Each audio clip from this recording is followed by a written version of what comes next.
Nothing will burn your house down faster than insincere social media work.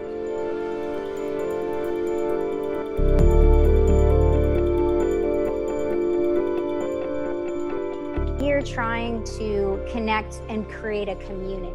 So we don't want to really be speaking as much as we want to be listening, and we want to be creating a platform for other voices. Is this notion of community?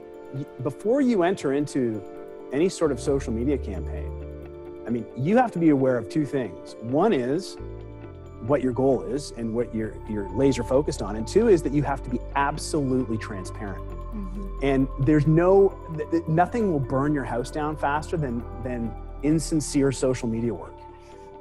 If you are inauthentic, if it is seen as being just a marketing play, as Elaine was saying, I mean, you are doing way more damage to your product and your brand, and it will be very difficult to unwrap it.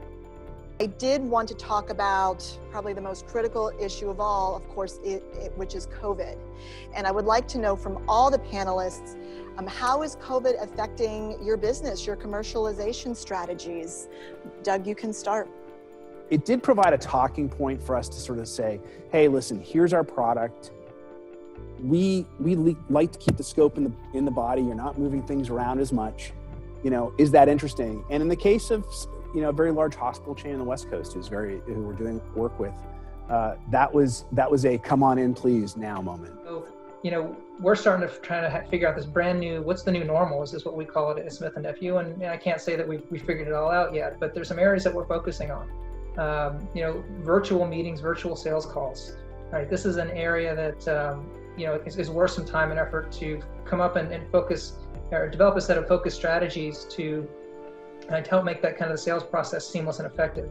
It's just the way I think life is now. And one of the lessons I learned that maybe would be helpful to folks in the audience is talking about those scenario planning before you do the training. So you're going to host a training, you're going to all wear masks, you're all going to be social distanced. But what happens when someone gets the COVID diagnosis a week later?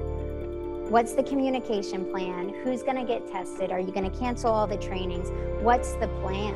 You really have to think about it very strategically, because COVID will die down at some point in time, but we could be faced with another pandemic very similar, and we have to be able to move quickly and concisely, and we have to really train our people very quickly.